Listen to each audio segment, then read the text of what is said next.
Our suffering as a species comes from the incorrect perception of living in the past through our attachment to memories that then shape our future. The phantoms of past and future are only of use to the intellect because it gives individuals the idea that they are in control of their lives. Yet as an individual grows, he begins to understand that no matter how grandiose his attempts at control, life always has a way of changing those plans. And in doing so, life also destroys the individual's imagined ability to control the future outcome. This mentality of forcing ourselves upon life is a socially accepted practice of modern civilization. An individual's attempt to control life according to her own beliefs, and as a result to force this perspective upon others, is the beginning of tyranny. Lao Tzu's essential teaching of Wu Wei, on the other hand, illustrates the futility of our attempts to control life. He emphasizes that it is only when you give up forcing or controlling anything that you begin to get the kind of control you always wanted, but never knew existed.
The Taoism of Lao Tzu was about the way, the Tao, which is something we experience when we are more attentive to our inner and outer worlds. The Tao can be followed and experientially known when we have surrendered our control, conditioned identity over to the effortless realm of spontaneity and trust, Wu Wei. Translated into English, Wu Wei means non-doing, non-action, or effortless action. These translations are literally correct and lead us to the intuitive and ultimate psychological experience of Wu Wei. This effortless psychological experience means not forcing or allowing a state of intelligent spontaneity. This effortless realm is why the Tao is usually referred to as the way of nature, because when we follow the way, we can experience the same spontaneity of nature within our own experience. As a result, we trust our path through life. The discovery of this spontaneity in life allows us to sink deeply into the awareness that we are nature and not separate from any aspect of it. The essential teaching of Wu Wei can only be known if the individual is sincere in surrendering control and, as a result, giving his life over to something much bigger than himself. Tao is that which is bigger than our personal lives. Its depth of understanding is vast. Wu Wei is the fragrance of Tao. It is the spiritual attitude that is expressed and lived by many adepts, gurus, masters, saints, sages, shamans, and yogis. When we discover the flow of Tao moving within our own lives, as a sage does, we begin to be receptive to where our experience in life is leading us. We cease clinging to the experiences of the past and instead become rejuvenated in the present. The future becomes nothing more than a mirage, as the pure transparency and reflectivity of our consciousness begins to be absorbed in the feminine womb of the Tao. When you don't force yourself upon life, you discover that you are life. All our vain attempts to control life result from the way we are raised, because our culture and society influence us to believe that we do not belong to the world. We are taught to feel like aliens in this world, like in a great cosmic joke with no punchline. We are raised to believe that we exist in a hostile universe, so we ought to fear one another and never trust anyone. This ideology is bringing the human race to its knees. At the rate of speed that we are polarizing ourselves, it is hard to imagine there will be any remnants of higher, conscious life on this planet 1,000 years from now. Our lack of trust is destroying our civilization and also causing a huge dent in the animal, plant, and mineral kingdoms. This type of neurosis has gotten to the point that on an individual level, we do not even trust our own psychological states. We do not act authentically, and we confuse our identity with our social identity. In mere shadows of who we are, we cause violence towards others, condemn anyone who opposes our opinion, and hypnotically hurt those we love. All of this is done in the name of force and control. Social and cultural norms teach us this dichotomy. To act or function any other way is, from the point of view of the status quo, absurd. Government, organized religion, society, and culture mark the physical advent of the trust that is lacking within the individual. If individuals lose their natural essence of trust, then some form of external tyranny in the guise of a trustworthy parental figure will take its place. Individuals fail to trust themselves, and this is why a lot of people ignorantly trust their government without question. In giving our power away to government, the individual begins to depend on the government as a parent rather than seeing it in its original position, as a servant to the individual. Our lack of responsibility implies our lack of trust in ourselves. Government is a phantom into which we invest too much energy. Individuals who sincerely trust themselves and others threaten the established order of culture, society, organized religion, and government. This threat could only become a reality if the truth of Tao is regained and a trust in life is realized. Wu-Wei is the Taoist principle of trust. The trust of Wu-Wei threatens any governmental, social, religious, and cultural landscape. We align with our innate trust when we are not forcing and instead allow life to take place. This capacity to align with your innate trust brings you back in harmony with the entire unfolding of the cosmos. To go with the grain or with a stream, one is not bound to the past, nor does one yearn for the future. We cannot unite with the source of Tao unless we have given our life over to the non-doing, non-forcing, and non-reactive realm of Wu-Wei. Lao Tzu's essential wisdom is nothing more than that of an individual who can follow the effortless grace of Wu-Wei within her mind. Everything else that has developed around Lao Tzu's essential wisdom is a way either to get to the understanding of Wu-Wei or to delay our enlightenment through habitual crutches that take the form of spiritual exercises and practices.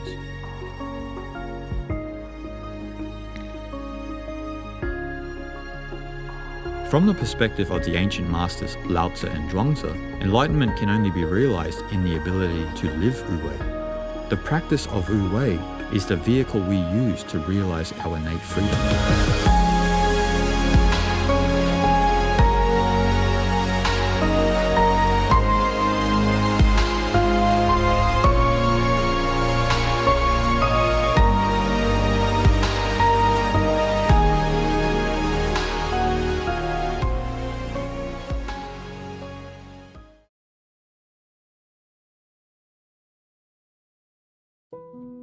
The Taoism of Lao Tzu emphasizes that if we do not let individuals grow as nature intended, they will lose their naturalness and be drawn into the world of animal drives, desires, attachments, and ultimately suffering. This difference in the depth of understanding between Lao Tzu and Confucius is articulated in an imaginary dialogue created by Zhuangzi. "Tell me," said Lao Tzu, "in what consists charity and duty to one's neighbor?" "They consist," answered Confucius, "in a capacity for rejoicing in all things, in universal love, without the element of self. These are the characteristics of charity and duty to one's neighbor." "What stuff?" cried Lao Tzu. "Does not universal love contradict itself? Is not your elimination of self a positive manifestation of self? Sir, if you would cause the empire not to lose its source of nourishment, there is the universe. Its regularity is unceasing. There are the sun and the moon. Their brightness is unceasing. There are the stars. Their groupings never change. There are the birds and beasts. They flock together without varying. There are the trees and shrubs. They grow upwards without exception. Be like these. Follow Tao, and you will be perfect. Why then these vain struggles after charity and duty to one's neighbor, as though beating a drum in search of a fugitive. Alas, sir, you have brought much confusion into the mind of man. In this imaginary dialogue, Lao Tzu reiterates that if we interfere in the natural process of any living organism, it will begin to isolate itself from the complementary parts of the whole. This isolation brings about a dissociation from the whole, so that a lack of trust plagues the mind.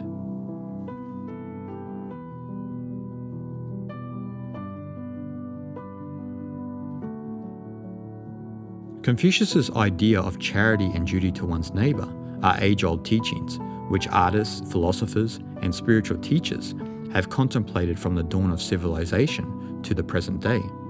On the surface, we may feel convinced that he is correct in postulating that we have a duty to others. But the Taoist way of Lao Tzu suggests that in attempting to interfere with others' affairs, no matter how large or small, we are assuming that the natural experience of life is not happening spontaneously. Instead, we think that life is a series of controlled steps following a predictable and mechanical process. Lao Tzu is not saying that we should abolish duty or charity. He is saying that everything in the universe is integral and symbiotic in nature, and that everything functions harmoniously according to the rhythm of the universe. So he asks, why would humanity be the exception? The way of the Tao and our experience of it comes from allowing all aspects of the universe to happen as they will without conscious interference. This understanding of the Tao is a trust in and affirmation of life that cannot be broken. Humanity's superficial differences could be dissolved if each individual could live by this trust. Yet society and culture have been built on ideologies such as Confucianism, communism, and democracy, which all teach us in some way to impose our will over one another, a goal based on the erroneous idea that we are achieving freedom in this process. To trust the way of the Tao is the complete backflip to Confucianism or any present-day ideology or theology. Lao Tzu's wisdom exposes humanity's selfish tendency to impose the will of one individual, nation, religion, race, or gender over another. We are always interfering with each other's natural sovereignty. Many people arrogantly and ignorantly do this daily and then proclaim that they know what freedom and love are. How can we listen and help each other if it is merely from our own cultural, social, or religious perspective? If we have a set of beliefs to sell another, then we are surely imposing our idea of life upon her without letting her grow as nature intended. It is this personal agenda that Lao Tzu reveals. If we interfere unnecessarily with any organism on this planet, we hinder its growth through our attempt to control it. When it is interfered with, an organism finds itself in a struggle to grow into everything it should be. As a result, the organism's natural impulse to grow is met with resistance by another organism, which assumes that it is superior to all life and needs no other organisms to survive. We could say human beings fit perfectly into this category because of the personal agendas we wish to cast upon the world. These agendas could only have developed in a world devoid of trust. Because we live in fear instead of trust, our world is designed so clinically that it resembles not a beautiful garden, but a morgue. The Confucian imperative to dictate a social way of life to the individual builds an identity conditioned by the world of concepts and objects rather than the inner world of emotions, feelings, and thoughts. Yet we should not be critical of the Confucian perspective only, because any ideology or theology, no matter how well intended, is at its foundation strictly a methodology for shaping the individual according to its beliefs. Lao Tzu points to this in the Tao Te Ching. He says that humanity is in a perpetual trap in which we seek to change one another or society based on our own belief systems. Because we have not made our inner world conscious, we continue to seek change in the external world of forms, as if the inner world were a construct of the outer. Many theologies and ideologies operate from this perspective. But this is an absurd view for the simple reason that the world is devoid of meaning until the observer gives it meaning according to her beliefs. This should be fundamental to the way we think and perceive the world, but instead we are told that the world is purely material by the teachers of our cultural, social, religious, and educational machine, who themselves have been indoctrinated. To cultivate a sane society, we first need to understand that our perception was pure before it was colored by external influences. And all of these external influences are interpreted differently by each individual, which adds to the confusion. Patanjali, the great sage of India and father of yoga, expresses this sentiment in the wisdom of 3 of his sutras regarding freedom. People perceive the same object differently, as each person's perception follows a separate path from another's. But the object is not dependent on either of those perceptions. If it were, what would happen to it when nobody was looking? An object is known only by a consciousness it has colored. Otherwise, it is not known. We have built a world that operates in reverse to the natural order of growth and harmonious living. The world's general view identifies with what colors consciousness, rather than with the unbound and limitless pure awareness at the core of our being. Lao Tzu's essential teaching of Wu-Wei is a medicine for this illness. But you must understand that Wu-Wei is not an ideology, theology, or something you need to believe in. On the contrary, Wu-Wei can only be known through your own experience. Then it simply strengthens your trust in Wu-Wei. The natural order of growth and harmony depends upon allowing life to take its course without conscious interference. This is how the Tao flows when Wu-Wei is experienced. Many people resist the very thought of allowing things to take place in life, because from our perspective, we can't see how anything could be achieved in that way. But if we are more observant, we discover that each and every attempt to categorically control our life is invariably upended by the spontaneity of natural experience. No human being is above this universal spontaneity, and yet many people seek to control life down to the finest detail, failing to realize that the very things that shaped their identity were beyond their control. The impulse to control life is a symptom of the power that we believe we have lost. But true power resides in the mind of one who is liberated from the acquisition of wealth and the control of others. When we give up attempting to control life, we find that we are no longer clinging to or conditioned by any aspect of life. Thus, we are freed from its attachments. The most liberated people on this planet have been those who were free in this way, such as the 20th century Indian sage Sri Ramana Maharishi. Arunachal Shiva, Arunachal Shiva, Arunachal Shiva, Arunachal, Arunachal Shiva, Arunachal Shiva, Arunachal Shiva, Arunachal.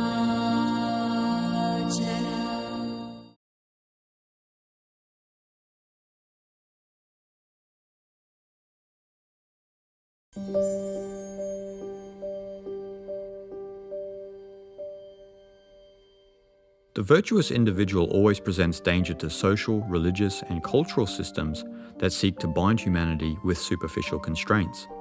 The individual who knows and follows the Tao is a threat because his way of being is liberated from the shackles of external influence. From the cultural, religious, and social perspective, these individuals are rebels who threaten to disrupt the hypnosis of the status quo. This is why we see the unceremonious killing of such figures who know and follow Tao, such as Jesus of Nazareth, no matter whether you take the story of Jesus to be real or metaphor. True and eternal freedom is loathed by the tyrants of cultural, ideological, theological, social, and religious dogmas, because when we are liberated by the true freedom that we can only find within us, we cease to conform to the machinations of tyranny. Artists, mystics, philosophers, scientists, and the spiritually inclined all exhibit this exalted state through their own creativity and humility, which often exposes the flaws of a system that seeks to dictate to the masses. The rebellion of Lao Tzu's Taoist way has always posed a threat to the established order, especially in China. True Taoism was suppressed in the first decades of the People's Republic of China, with people even persecuted during the Cultural Revolution, though it continued to be practiced in Taiwan. Taoism has often been scorned because the essential Taoist teaching of Wu Wei is about surrendering your life into the comforting arms and the way of the universe rather than conforming to social ethics. The absolute Tao is the prerogative of the original Taoist. But this sincerity is confusing to any established order because the Tao of Lao Tzu is as vast as it is vague, and so it escapes conventional thought and behavior. An authentic Taoist is often thought of as a soothsayer or witch because our world seeks to find definitions for everything. This absurd definition gives the masses some sort of psychological closure, as if they now somehow understood Tao. But what Lao Tzu and other Taoists knew within themselves is beyond intellectual debate or conjecture. This eternal truth, known only by some people, frustrates those who know it not. In the eyes of an established ideology, theology, or organized religion, this experiential truth disrupts this social indoctrination that keeps the masses moving to the beat of someone else's drum. This is one of the main reasons why Lao Tzu's Tao conflicts with Confucius's ideology. Lao Tzu understood that any form of social or cultural hierarchy destroys the awareness of trust in the universe. Confucius could not accept this, because his approach was only for those who governed. He thought if those who govern were liberated and morally noble, society would benefit. In truth, this view is not oriented toward the freedom of the individual. Rather, it is a clever system devised to manage society without the people of that society questioning their position. Democracy is similar. The ideology of democracy tries to maintain a society's comfort and convenience based on liberal views, so that the bigger questions of life are never asked of those imposing democracy upon the people. The hierarchical systems of governments, banking, corporations, and royalty end up becoming tyrants rather than servants.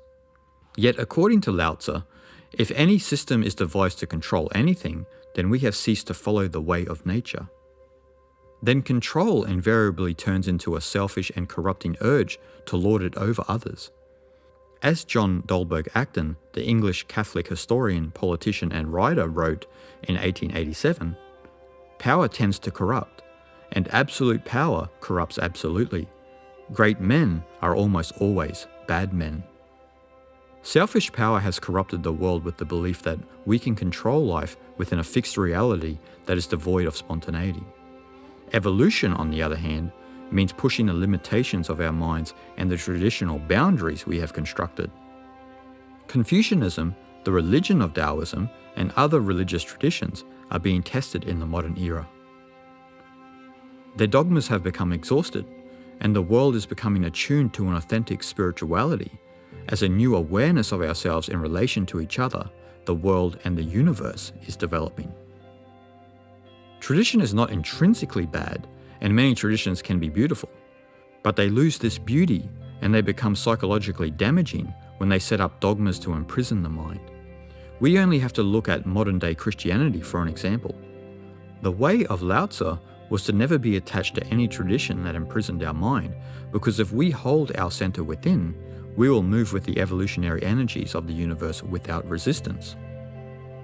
These evolutionary energies materialize as synchronicity on the level of the conscious mind. Though traditions may come and go, their remnants sometimes linger within the collective consciousness for some time. The continent of Asia is a good example, because even though the ideology of Confucianism is often unacknowledged as a prevailing system of thought, the dogmatic beliefs of that socio-economic religious ideology still keep people from embracing change. These dogmas are bringing tenseness and frustration into the lives of the common people, because the collective consciousness has evolved past such rigid traditions, much as we are evolving past the vain materialism of the West and its attempts to shove liberalism down everyone's throat. Consciousness is dancing to a new rhythm and vibration, both collectively and individually.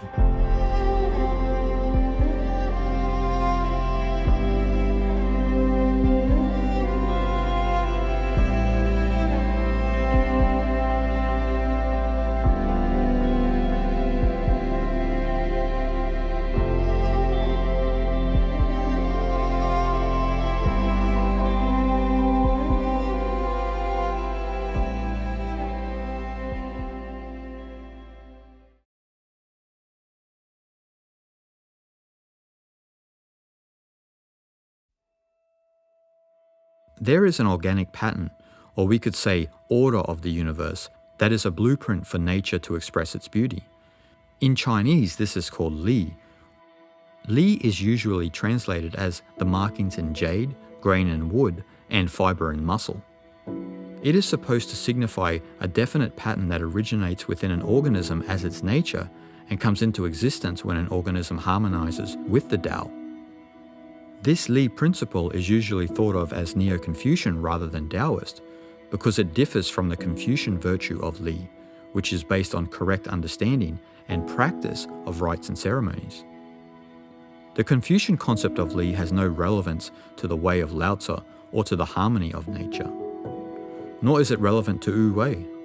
Nature exhibits the Taoist Li always, as the mineral, plant, and animal kingdoms are not intelligences that could try to disrupt its harmony. The human kingdom, on the other hand, being the highest form of intelligence on this planet, constantly seeks to challenge nature's laws and rhythms. Humanity has a schizoid sense that we are somehow alien to this planet, yet we depend on nature for everything that gives us life. Without the food that we eat or the air that we breathe, we would not have evolved out of the lower kingdoms. We feel alienated from all other life because we perceive only a linear world. From this convoluted view, we build our communities on linear systems. The society is a construct of designed systems, such as organized culture, government, politics, and religion, which all oppose natural laws and swim against the current of Tao. We erroneously uphold these systems because we feel that life would be nothing without them. Yet they are built on the notion that we can control nature's pattern, Li. The destruction of nature for material gain is a result of these systems' effect on the human mind. We pay more attention to our own indoctrination than to the actual world that gives us life. Nature, being non-linear, cannot be understood by a humanity shaped by a linear perspective.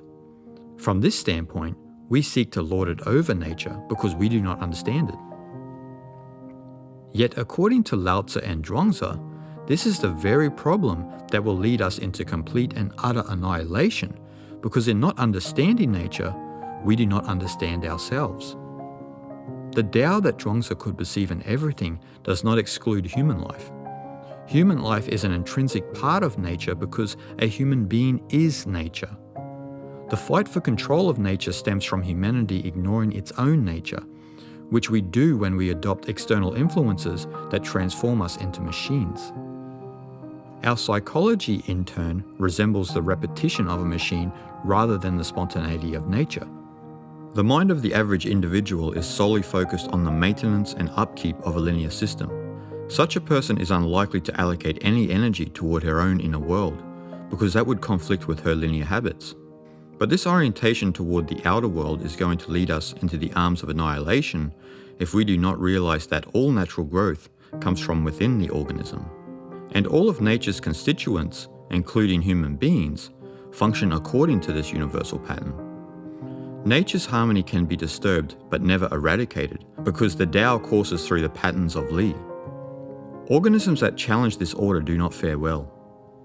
We generally ignore the fact that the organic pattern and principle of Li are within the human organism too.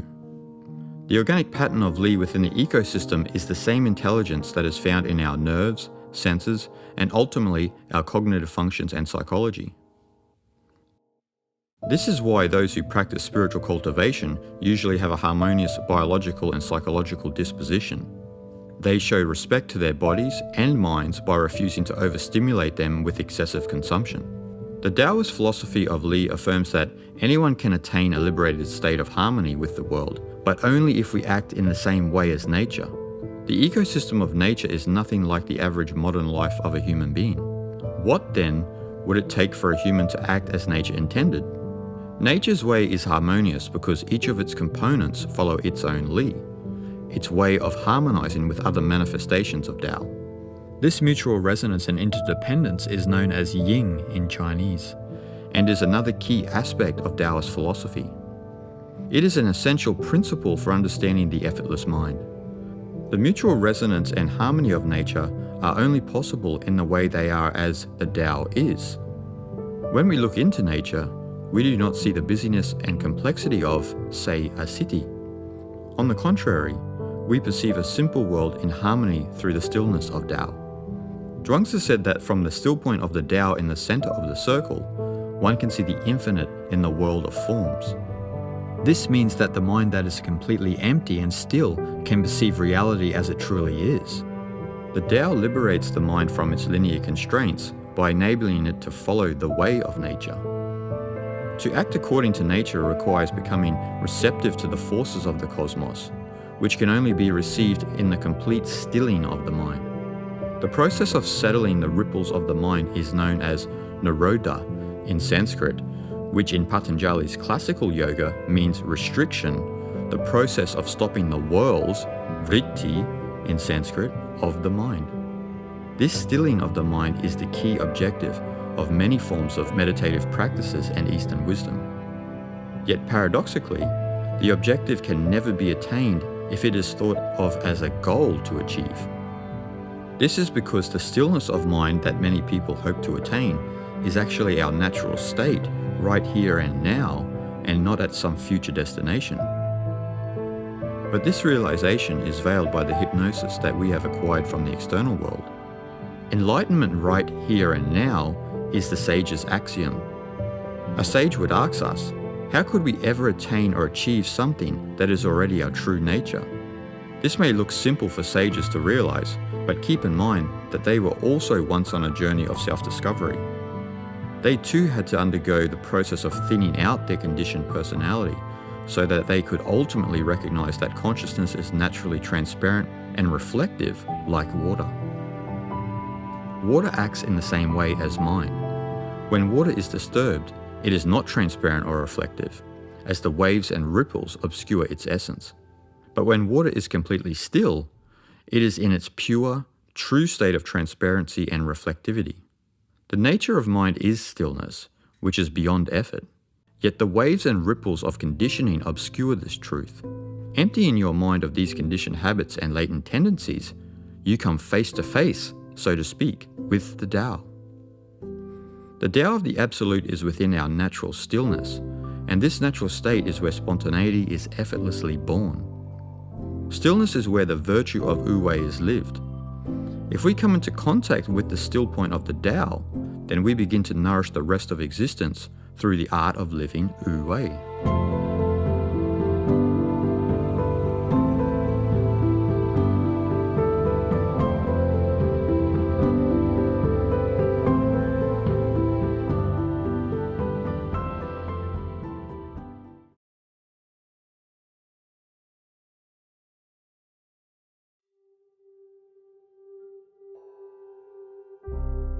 Some of the greatest leaps for humankind will be taken when we face the dire dilemma that bind us to a mechanistic world.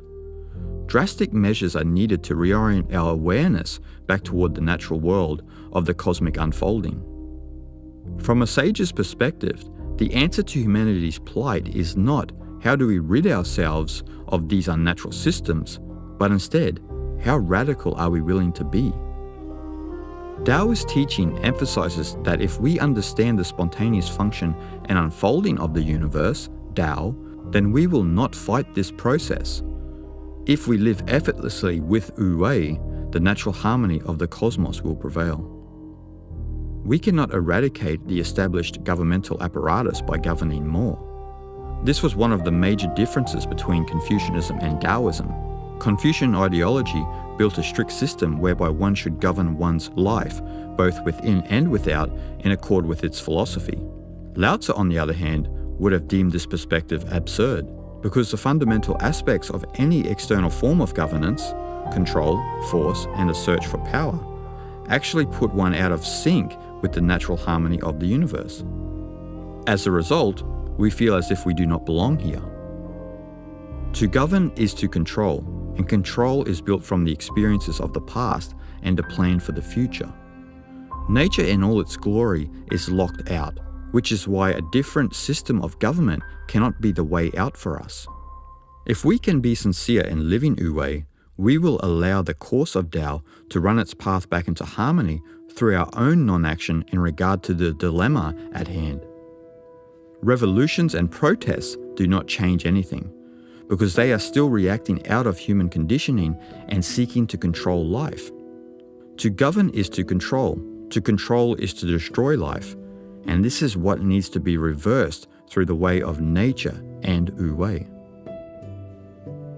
Human beings have the intelligence to comprehend the nature of Wu Wei, yet many people do not have the knowledge of Wu Wei naturally through their experience, unlike all other organisms, which would seem to jeopardize our claim to being the most intelligent species on the planet. To seek refuge from these unnatural systems, we need to understand nature itself. The organic pattern of the individual, Li, is our innate nature driven by De, virtue. Nature, then, has no relationship to force, control, or power. The order and pattern of nature is not a forced order, as nature is not bound by external influence or control. The Taoist term for nature is the Chinese Zitran, which means that which is spontaneously of itself. When a natural organism is in harmony with all life, it grows of itself spontaneously. Zitran can only arise of itself without external compulsion. Zitran is the essence of the yoking process found within the spiritual core of many religions, and especially in the origins of Chinese and Indian wisdom. When we withdraw from our conditioned perception of reality, we come back into nature and grow spontaneously in harmony with all other components of life. What would happen if we let go of control? When we leave the animal, plant, and mineral kingdoms alone, they continue to grow and prosper without any interference. What would happen then if we left people alone? From the perspective of traditional Taoism, if we left people alone to follow their own passions and interests, harmony would prevail within community, no matter how large or small. If there were no interference from the external world, people would follow their natures, because passive obedience would no longer be a way of life.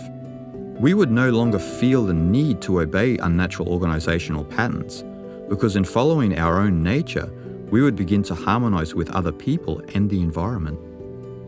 When we leave life alone, Tao runs its natural course, and all aspects of life come into order without seeking order.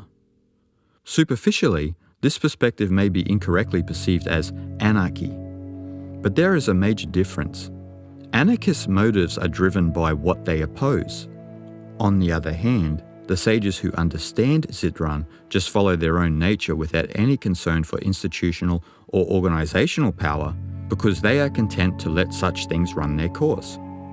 An anarchist is still distracted by external influences. So if the world is thrown into anarchy, then the motive destroys the project. Nature is as it is and can have no motive, nor is it a project to embark upon. Tao can never be induced, as its principle happens spontaneously of itself, Zitran. Anarchy is an attempt to induce Tao so as to bring about a real order through an intellectual, artificial decision to abandon the ways of society. Though anarchy in some sense is a step in the right direction, it is not a suitable method for liberating the world because it cannot avoid having an agenda. The Russian evolutionary theorist Peter Kropotkin understood this subtle difference between anarchy and Zitran. Kropotkin postulated that if we were to leave people alone to follow their own nature, a real social order and true government would emerge out of the current system. His theory is almost a carbon copy of the Taoist Zitran. Its depth is equal to the thought of a sage. Yet his political theory was called anarchism, labelled Kropotkin's anarchy, so that many people could conveniently put it in a superficial context and believe they understood it. As radical as Kropotkin's theory may appear, it is this trust in people's nature that will bring about a true, harmonious government out of the ashes of a dying culture. This is in alignment with Lao Tzu's wisdom. The true government, according to the Taoist perspective, is the communal power that we attain when we trust one another sincerely to live our own lives without interference. This is the De of the collective, or we could say social virtue, because true government is only realized when we have given up the power to govern. In giving away our power, we gain the sort of power that we truly want, which is beyond our control. In the same way that we give our power of virtue away to get a real virtue beyond virtue, we give our power to govern away in order to get a real government beyond government. Life is governed when we leave the world alone to be what it will be. This is the paradox of life, although it confuses our linear, logical view. In the classical Taoist text left behind by Zhuangzi, known simply as the Zhuangzi, he profoundly articulates this teaching. I have heard of letting the world be, of leaving it alone. I have never heard of governing the world. You let it be for fear of corrupting the inborn nature of the world. You leave it alone for fear of distracting the virtue of the world. If the nature of the world is not corrupted, if the virtue of the world is not distracted, why should there be any governing of the world? Long ago, when the sage Yao governed the world, he made the world bright and gleeful. Men delighted in their nature, and there was no calmness anywhere. When the tyrant Che governed the world, he made the world weary and vexed. Men found bitterness in their nature, and there was no contentment anywhere. To lack calmness, to lack contentment, is to go against virtue, and there has never been anyone in the world who could go against virtue and survive for long. In going against our nature, Zitran, we not only destroy ourselves, but we also contribute to the annihilation of the human race. The government we have created out of our insecurity and irresponsibility has to come to an end, or we as a species will succumb to the fate that all parasites experience. The big question we need to ask is, how do we take steps to sincerely trust others and let them live life as they choose? If we can leave people alone, then the world will naturally heal its wounds and begin to grow in harmony with the Tao. But none of this is possible if we have not confirmed the reality of Zitran within our own being. Even though the wisdom of Wu Wei and Zitran have existed since the time of Lao Tzu, there has always been only a small minority who are sincere in bringing peace into their hearts and the hearts of others. Most humans, on the other hand, resemble a leader of a nation who parades around proclaiming peace through forcing war upon the world. Such insanity exists because individuals' versions of peace are built on their own agendas and attuned to their conditioning, which is incorrectly identified as pleasure. Many people will not admit this because they are still identified with the seals and veils of conditioning. In such a state, we are like a tree that is continually pruned to grow straight and rigid. But our nature can never be straight and rigid because we are eternally connected to the Tao, which is beyond name and form. Even the hypnotic feeling of straightness and rigidity arises out of the Tao, although temporarily, like a wave in an ocean. We can only leave people alone to live their own lives if we are sincere in our own introspection and willing to discard the conditioning that clouds our unity with our brothers and sisters. When we are sincerely humble and free from agendas, we nourish and secretly transform the world, again, through not seeking to transform it. A sage has no agenda, and this brings spiritual oxygen into the world. We all have undergone various sorts of conditioning, and we all have the same physical and emotional states, so we can sympathize with the rest of the world, which suffers as a result of the same hypnosis as ours. On the other hand, if we are all inherently the same, we also possess the same qualities that a sage lives by. The I Ching demonstrates through a complex system of 64 hexagrams how a small piece of the puzzle can transform the whole system when that small piece allows for change, which puts it back in accord with the Tao. This is to be thought of psychologically. The change in the small piece wears away the edges of its rigid hardness and softens its nature, which is a metaphor for a human allowing the ever-changing universe to soften his rigid conditioning into humility. When this process takes place, Zitran, nature, and virtue, De, bring the light of heaven, Tian in Chinese, into the world through the uniqueness of an individual's Li, organic pattern. The I Ching incorporates Taoist principles to intellectually and spiritually verify the reality that a single drop of water in an ocean causes a ripple effect especially when that droplet is purely reflective and transparent. Zitran is a predominant principle in the I Ching. For example, when a small piece begins to grow spontaneously of itself, it will have an effect on the whole system, which in time will compel the whole to follow suit, which brings one into accord with the Tao and as a result affects the whole. In observing nature, sages such as Lao Tzu discovered that every organic system grows out of another system whose current state no longer serves its position in life. This is the natural process of growth, death, and rebirth. The organic world does not discard the old, but instead grows slowly out of the old into a new state.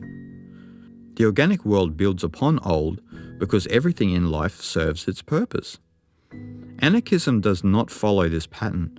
Its method is to oppose the status quo with its own agenda for bringing order to the world. Contrary to this method is the way of Lao Tzu, which follows the reality of the natural world.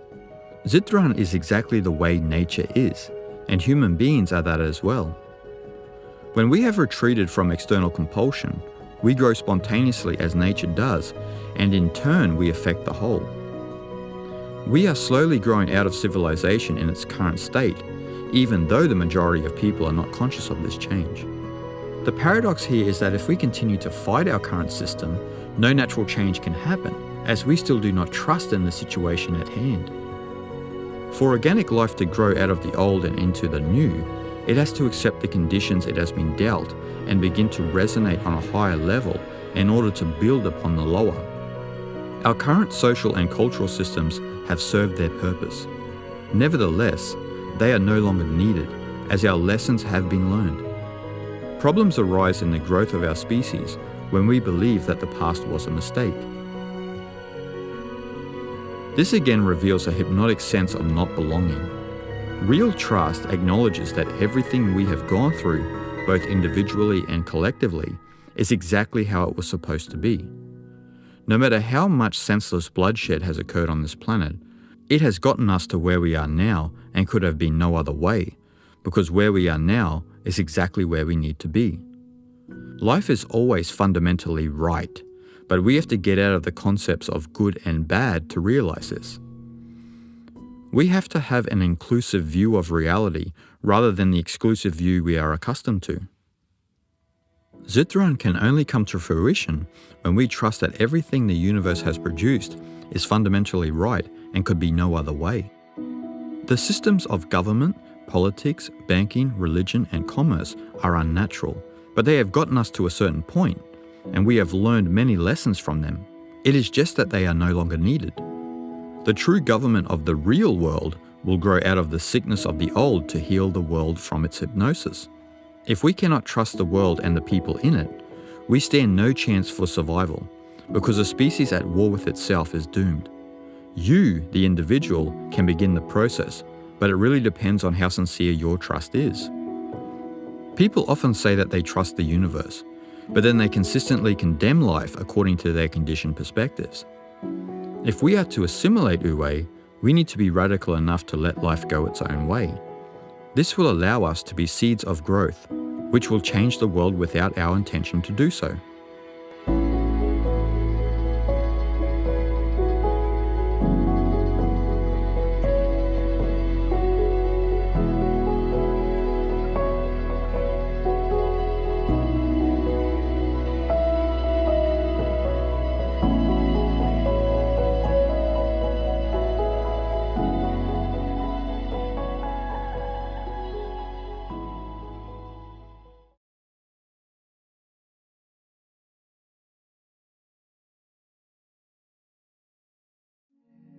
The Tao can only make use of you when you are empty of all that blocks a union between yourself and the universe.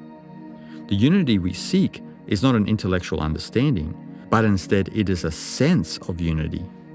Yet unity and a sense of unity exist only in a liberated mind, which is the authentic contribution that one can make to the possibility of a unified humanity.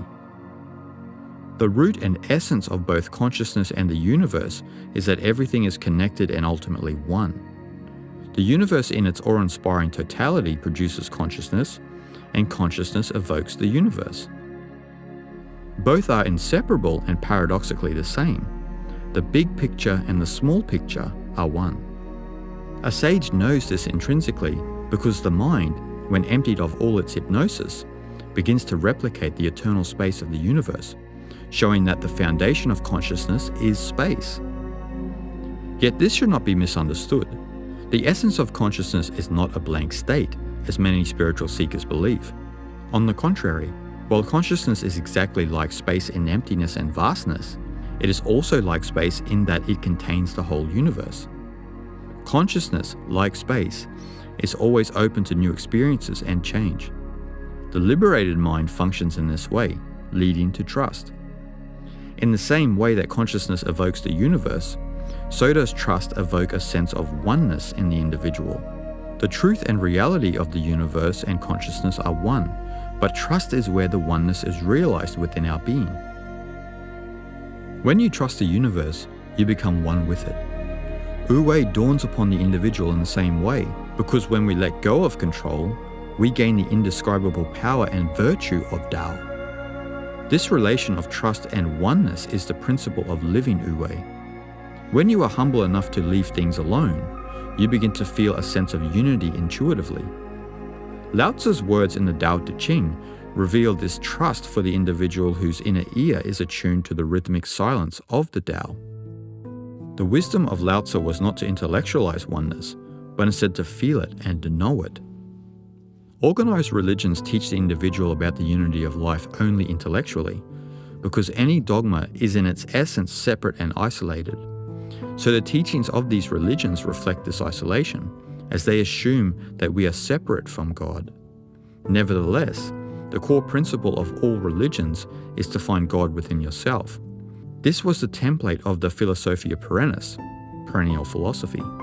The saints and sages of our past explained that in finding God within, you understand how oneness is the only reality.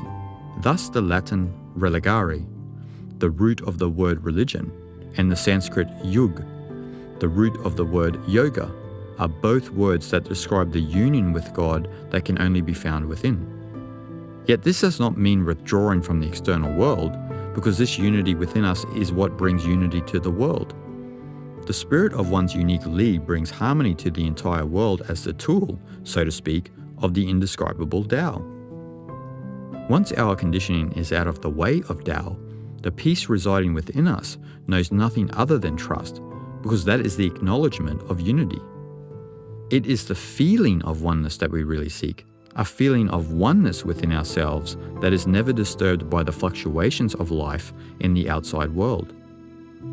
When we are disturbed, we lose sight of our innate love.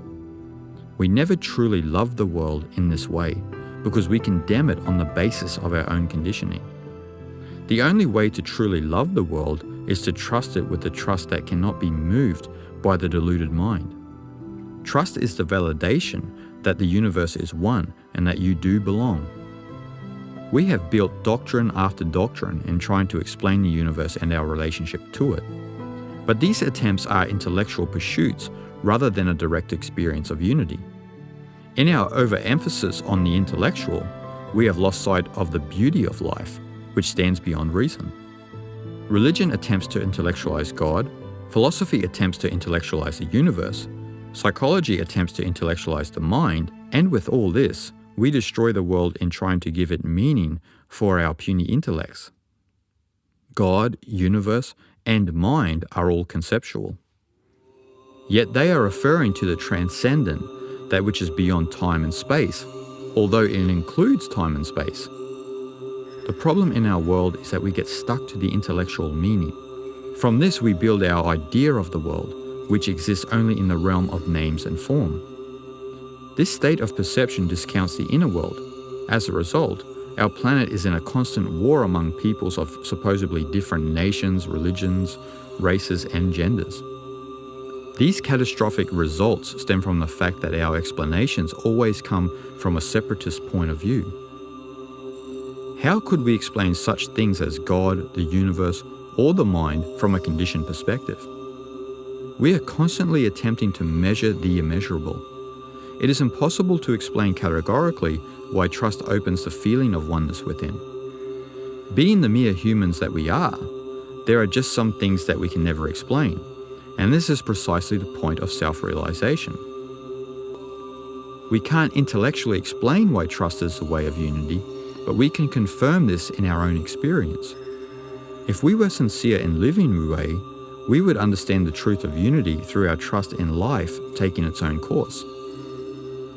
It is impossible to explain the Tao, trust, and oneness in Taoist wisdom. It is very much like the Buddhist doctrine of the Four Invisibles.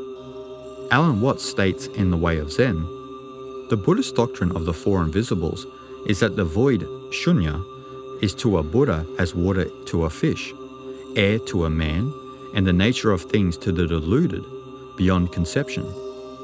It should be obvious that what we are, most substantially and fundamentally, will never be a distinct object of knowledge. Whatever we can know, life and death, light and darkness, solid and empty, will be the relative aspects of something as inconceivable as the color of space. Awakening is not to know what this reality is. Intellectually knowing about trust and oneness misses the essence of the experience, because these two are both dissected as relative aspects of an absolute reality. The union with the Tao is only known as a living reality when the so-called relative aspects have dissolved into their original oneness. The sense of unity that we seek to discover can never be something that we could theorize or speculate upon. As I have mentioned, the very use of language itself is isolated to the field of duality, so all the investigations of religion, philosophy, and science are futile if they ignore consciousness and giving preference to intellectual study. The Eastern wisdom traditions, especially Taoism and Zen Buddhism, seek to eradicate any such intellectual debate or speculation, because they know that a trust in self and life leads to the unexplainable peace of oneness. A Chinese Zen master of the 9th century CE, Dongshan Shochu, was once asked, "What is the Buddha?" And he spontaneously answered, 3 pounds of flax. Many philosophical debates have been hatched about the meaning of this reply, but fall short of the mark. From the Zen perspective, Dongshan was bringing the questioner into the reality of the now moment. The irrational answer of 3 pounds of flax extinguishes any idea of intellectual theorizing and speculation, which is the sole purpose of any great Zen koan. A koan is a story, dialogue, statement, and ultimately a riddle, which is used in Zen practice to provoke great doubt in the student's mind as a way of testing his progress. One of the oldest koans can be found in the Zhuangzi text, and this is why some scholars believe Zen Buddhism is a tradition built in part on Zhuangzi's wisdom. In this passage, he uses complete nonsense to puzzle our intellectual faculties so that we stand back in awe and are brought back to the ground of the irrational impartiality of life. There is a beginning. There is a not yet beginning to be a beginning. There is a not yet beginning to be a not yet beginning to be a beginning. There is being. There is non-being. There is a not yet beginning to be non-being. There is a not yet beginning to be a not yet beginning to be non-being. Suddenly, there is non-being. Wow. Trying to make sense of such a passage is impossible, and that's precisely the point. Actually, Zhuangzi is using humor in this passage because even in his day, people tried to use logic to understand the meaning of the universe and our existence, only to arrive at erroneous conclusions. Koans are famously employed by Zen masters to throw disciples back into the present moment, where process has no beginning or end because thinking has completely succumbed to the irrational. One such encounter with a koan is described in a story in which a disciple was summoned to the Zen master's home. The master told the disciple that he wanted an exhibition of Zen tomorrow. Leaving the master's quarters, the disciple was confused about how he could put together such an exhibition. That whole night he tossed and turned in bed, anxious about how to please the master. The next day, on the way to the master's home, the disciple was still fretting about the problem when he saw a frog that is unique to Japan. Aha, he thought, and he took the frog to the master's house. When he arrived, the master asked, "So can you exhibit Zen to me?" In reply, the disciple showed him the frog. The master gave a slight smirk and said, "No, too intellectual." In other words, his exhibition was too contrived, too well thought out. The very thinking about it thwarted the project. To answer the master somewhat authentically in this regard requires no thinking, as Zen is the natural spontaneity of the universe in the eternal now. So to exhibit Zen is not to worry about it, because Zen is life. When you try to give a logical, intellectual explanation to such a reality as trust, we lose sight of its significance in our own experience. Many masters, past and present, such as Dongshan Shochu and Zhuangzi, have had no time for philosophical debate about the reality of Tao. They would rather give you a direct experience of it so you can taste it for yourself. When we step outside of all the learning we cling to, we come back into that sense of unity. It is the individual's choice whether or not to live Wu-Wei, as this depends on no external source. To retreat from external compulsion is a gesture in favor of trust, because no outside source of learning can take away your innate connection to the universe. The peace that resides in the unity of trust allows the individual to harmonize with the world. This not only brings the light of Tao into the world, but also guides and helps the individual along their journey through life. When we trust, the universe answers us through the resonance of our experience.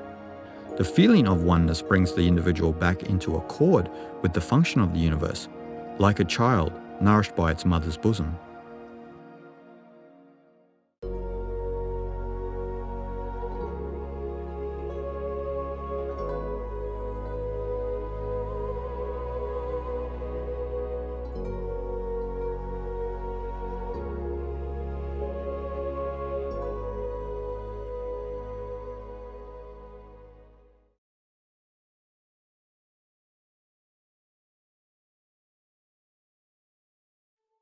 When we trust completely, our physical, mental, and spiritual planes of consciousness harmonize with the heartbeat of the earth. When we have cleared the passage of Tao to function through us with its natural velocity, the rhythms of our bodily functions and vibrations of our mental states move as an extension of the earth.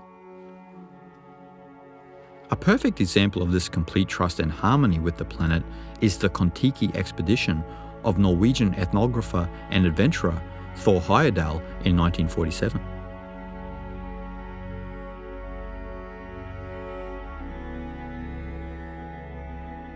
In this amazing story, Heyerdahl and his crew drifted on a balsa wood raft from Peru out into the vastness of the Pacific Ocean.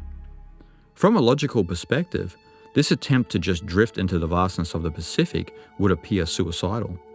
But somehow, in true Taoist wisdom, Heyerdahl had a trust that his own organism and the ecosystem of the Pacific would harmonize together as one if they were given the time to do so. Without exercising the use of force, Heyerdahl's trust that he and the ocean were a unified system allowed the power of De to manifest. As he and his crew drifted into the unknown, the balsa wood of the raft began to swell up and bind the logs together more securely, which gave their raft the durability to take on the tough conditions of the Pacific Ocean. The issue of food was another obstacle to overcome. Yet astonishingly, as a result of their complete trust, flying fish were on their deck every morning. Rejecting the fear of the unknown, Heyerdahl and his crew began to replicate the intelligence of dolphins because they were in perfect harmony with the course of nature by following the path of least resistance. The trust in following the path of least resistance is the power of De, which is a reflection of how the power of lightning follows the path of least resistance, and also of how the Tao works through an empty mind. A full mind is resistant. In the Kon-Tiki adventure, Heyerdahl's trust was answered by what we would deem miraculous events. Yet from the wisdom of the sages like Lao Tzu, those events would make perfect sense, because our organism is an intrinsic part of nature. Astonishingly, as Heyerdahl continued to follow the ocean's natural rhythms, he and his crew drifted 8,000 kilometers, 5,000 miles, from Peru all the way to the distant islands of the Tuamotus of French Polynesia in the South Pacific. Higher Tao's trust made him an aperture through which the universe could express its nature. His trust, though it may appear extreme, was the feeling of unity he had within by living Wu Wei sincerely. In denying the use of force, Higher Tao demonstrates how the power of De can change the world without any intention of doing so. When we oppose our own experience and try to control life, we develop an unnecessary anxiety within ourselves because we fear the uncertainty of the future. We attempt to dictate to the future through our plans, and though these plans may be good in theory, they are in reality phantoms and distractions from the unity that can be found in trust. Thor Heyerdahl is an example of what each and every one of us can live by if we are radical enough to throw off our fears of the past and future and instead live completely in the here and now. Our intentions to change the world are the result of humanity separating itself from the here and now.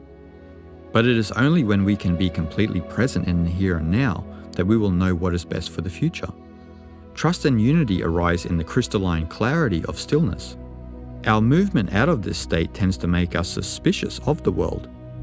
As a result, we fall into the average state of mind, which is constantly rearranging the pieces of the puzzle to try and somehow make sense of the world according to its conditioning.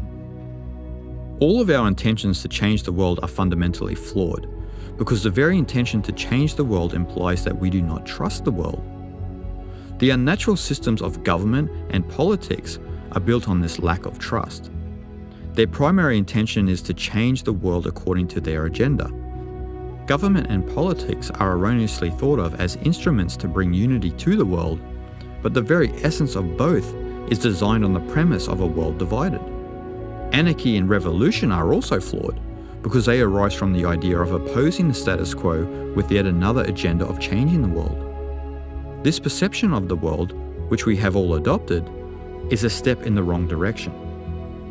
We believe that we need to work toward unity, yet our intentions are plagued by ours and others' conditioned isolation. How could we work toward a unity that is already innate in our nature? The unity we seek is already there, but it is only revealed when we trust the world. Changing the world in the hope of discovering unity is like a knife trying to cut itself. How can we search for something that is already there? Unity can only come from trust. Thor Heyerdahl had no intention to reach any particular destination, thus he reached where he was meant to go with no forethought or pre-planning. His trust was his strength, and the guidance that led him on his journey was his union with the universe responding to his basic needs. In any attempt to change the world, we destroy the world, because the very intention to change something is built on the illusion of separation. Organized religion is a good example of this process, because many religions make people feel separate from God. In feeling separate from God, we are taught that we should pray, but the very act of prayer is, to a degree, a lack of trust in God. When we pray, no matter how morally elevated our prayers may be, we are trying to force God's hand in order to satisfy our conditioning and pleasures, unless the prayer is in selfless gratitude to the All. We arrogantly try to deny the destiny that is mapped out for us through praying that nothing unpleasant happens to us. To force God to your will in prayer is to lack trust in God. We are trying to change the world's circumstances according to our own beliefs and preferences. We will never experience the harmony with all life that Thor Heyerdahl felt if we continue to exhibit a lack of trust in any part of life. Trust and oneness are verified when we completely let go of ourselves and let the way of the Tao guide our life. But this guidance can never come if you are anxious to change the world or force God's hand. Our intentions for life and ourselves are the very motive that distorts the future. Attempting to force God's hand with prayer is the same as trying to change the world, because both acts destroy the world. But the world destroyed in the act of praying is the world within yourself, as you incorrectly assume that you are alien to this universe. Trust and unity come to those who do not experience the world with the filters of conditioning in their minds. Peace on earth can prevail if we can individually follow our own paths in life with no resistance to the unfoldment of the Tao, which will surely soften our hearts. It is when we force our lives to be a certain way that we are blind to where the Tao is guiding us. The language of the Tao can only be known when all operations of force have ceased within the psyche. The true power of De, virtue, comes into its own when control and force have ceased within our minds. The trust that abides within us, though it is often veiled by our conditioning, is what will allow the naturalness of Tao to unfold on our planet.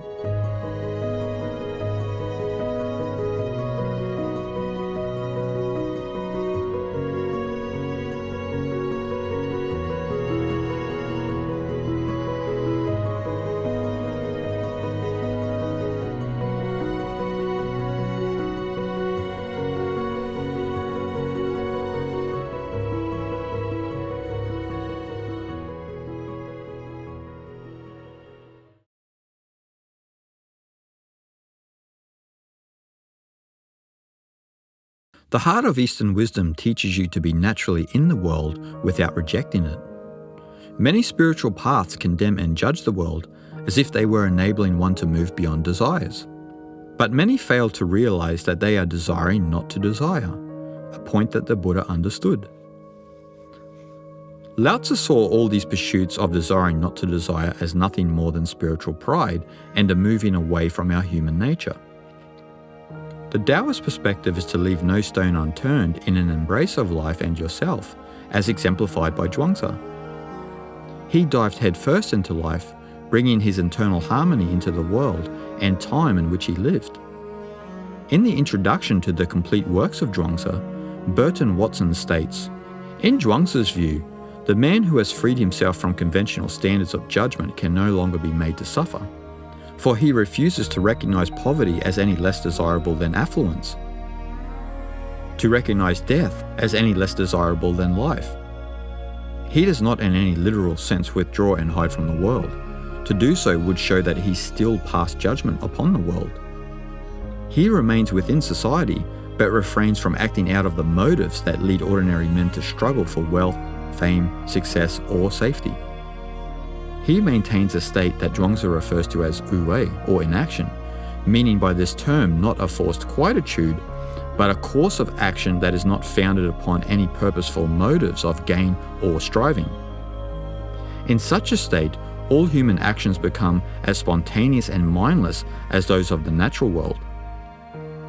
Man becomes one with nature or heaven, as Zhuangzi calls it, and merges himself with Tao or the Way, the underlying unity that embraces man, nature, and all that is in the universe. To describe this mindless, purposeless mode of life, Zhuangzi turns most often to the analogy of the artist or craftsman. The skilled woodcarver, the skilled butcher, the skilled swimmer does not ponder or ratiocinate on the course of action he should take. His skill has become so much part of him that he merely acts instinctively and spontaneously and, without knowing why, achieves success.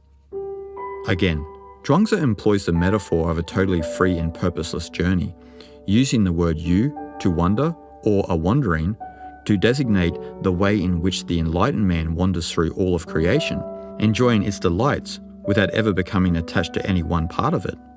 Zhuangzi never once condemned the world. Instead, he used his insightfully witty humour to shine a light on wu-wei, which the world has unceremoniously put away in the closet. The way of Lao Tzu has nothing to do with transcending desires, as this would be spiritual pride. But he is also not saying that one should become lazy or sloppy and succumb to desires. What Lao Tzu is saying is that when we inquire not only into our own nature, but also into the nature of the world, we will come into contact with the nature of the human heart, which is the nature of the universe, and that is love. This love that is hidden within the heart of Lao Tzu's Taoism is not a love that one discovers and keeps for oneself. It is a love that is shared because, in the Taoist philosophy of Li, this love, which transcends any boundary, will bring harmony to the world piece by piece, or perhaps I should say piece by piece. The way of Tao that an individual experiences brings this love into the world, and it inspires others no matter how rigid their beliefs.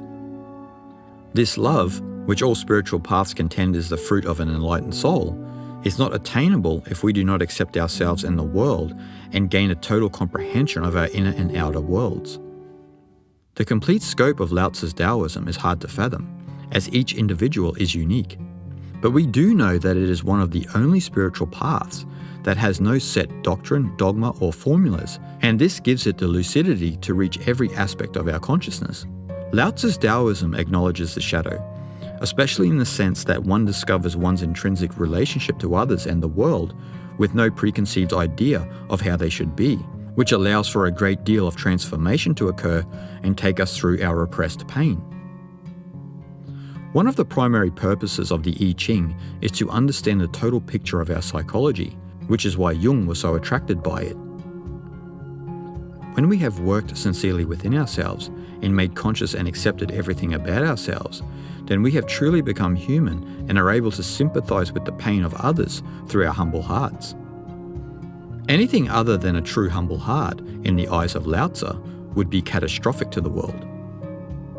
No relationship to another or to the world can be developed if we still own a personal agenda and have not embraced our pain. Living Wu Wei is the medicine for our ills in this world. Trusting and accepting ourselves and others is the remedy for building healthy, harmonious relationships, not only with one another, but also with the natural environment.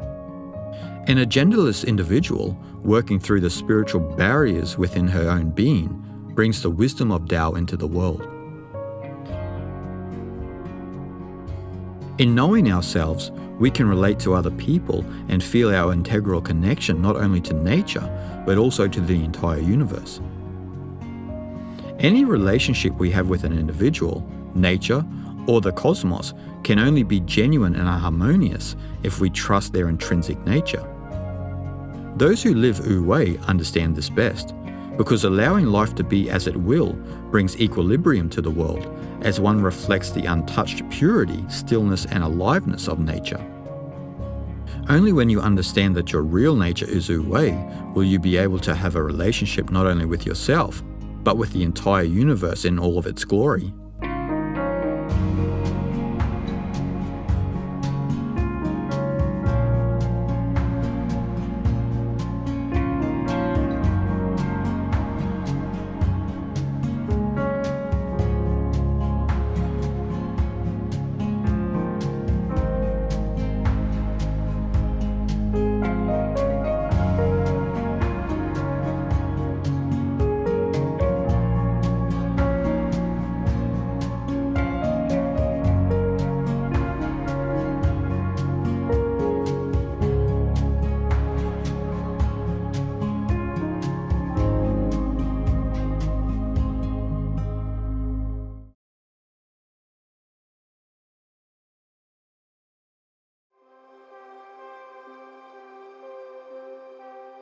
Our greatest relationship becomes a reality when we live Wu Wei.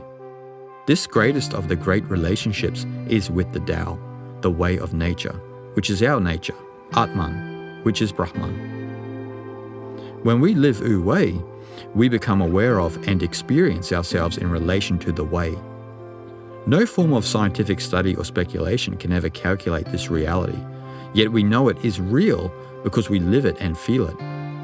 Living it is being in harmony with the greatest of all relationships. The way of nature is experienced by living Wu Wei, as Wu Wei is the essence of the universe. In the world that we live in now, with ecological destruction for the sake of material possessions, and with the divisions among humanity, a return to our Wu Wei nature is imperative, or we will face the dire consequences of our ignorant actions. The way we commonly act toward each other and the planet is staggering evidence that we at this moment in time function as nothing more than machines that are hell-bent on destroying anything that conflicts with our greed and yearning for power. This state of deep sleep keeps us in our own private worlds because we believe that we are constantly in a mode of survival against everything else. This belief unknowingly binds us to the animal kingdom, but if we can let go of this fear, we can finally become human. The systems we have built perpetuate this isolation. Many religions, for example, eliminate God from the world because a God that is known to be universal both within and without conflicts with a lot of religious doctrines, which are built on a kind of political view of the universe, in which God is a king or lord, making people easy to control.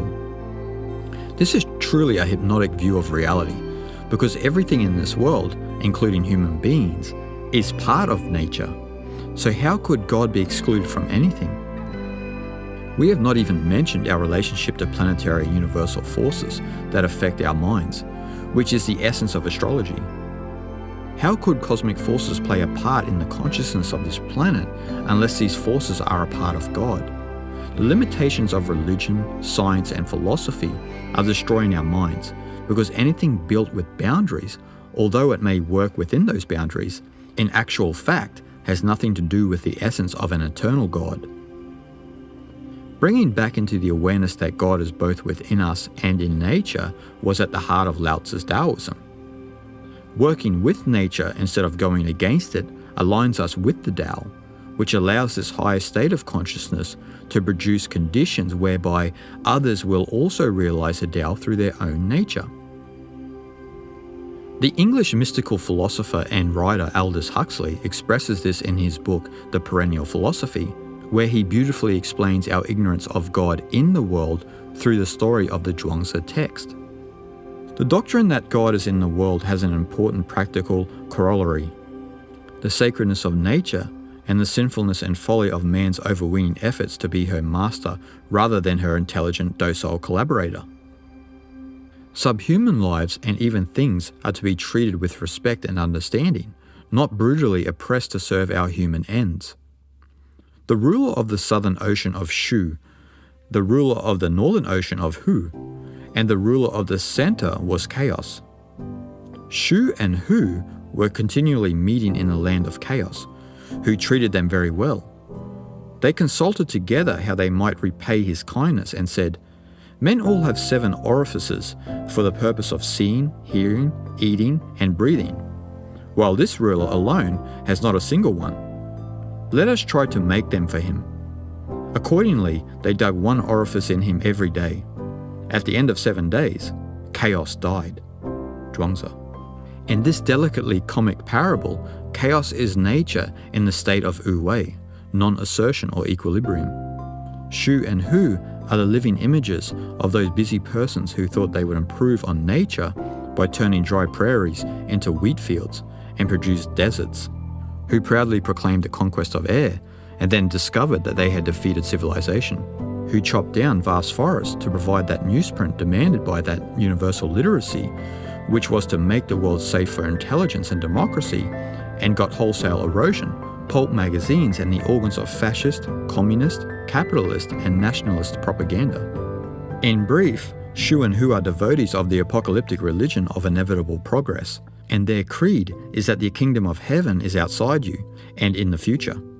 Zhuangzi, on the other hand, like all good Taoists, has no desire to bully nature into subserving ill-considered temporal ends, at variance with the final end of men as formulated in the perennial philosophy. His wish is to work with nature so as to produce material and social conditions in which individuals may realize Tao on every level, from the psychological up to the spiritual. Compared with that of the Taoists and the Far Eastern Buddhists, the Christian attitude towards nature has been curiously insensitive and often downright domineering and violent. Taking their cue from an unfortunate remark in Genesis, Catholic moralists have regarded animals as mere things which men do right to exploit for their own ends. Like landscape painting, the humanitarian movement in Europe was an almost completely secular affair. In the Far East, both were essentially religious. If we can move beyond dogmas and work with nature, then the right social conditions for everybody to realize Tao will appear. Ironically, the social morality for which Confucius yearned can only be achieved in not trying to achieve it. Social morality depends on trust and the sincere spiritual work the individual undergoes within. No dogmas can set the individual or humanity free, because all are built on methods to induce Tao, which are methods of force. Thus, if we can be radical enough to live wu-wei, the right social and cultural conditions will emerge that will enable people to realize the Tao, and this will change our world through not striving for change. The act of trying to force change hinders change, Following your own nature is a subtle act of change. It is also the way that love transcends the personal and moves into the universal. Our love has to exceed our boundaries to include not only our neighbors, but also our enemies and the community of animals, plants, and minerals. Working with nature instead of against it is a reflection of Wu-Wei. Living Wu-Wei is thought of as one of the most difficult and, at the same time, sublime forms of spirituality that exists. Yet no matter how hard it appears to let go and trust, nothing will reveal your nature, Li, more than the Tao of Wu-Wei. Discovering our Li in turn has the power of De to inspire the world, as this is what truly brings harmony to life, heaven to earth. Spiritual isolation is necessary to get to the deepest part of your being. But when your nature is revealed in this introspection, you naturally want to harmonize with the world, which corresponds to the Taoist principle of yin, mutual resonance. Li moves us out of isolation and into universal harmony, in the same way that the mystical guru of the East leaves the isolation of the cave to go back into the world. But this time the guru is you, and the love you share is the love you are. The world as we know it can be anything it chooses to be. But if you do not trust the world, then the world will remain as it is. Such is the paradox of unity and our nature, Wu-Wei.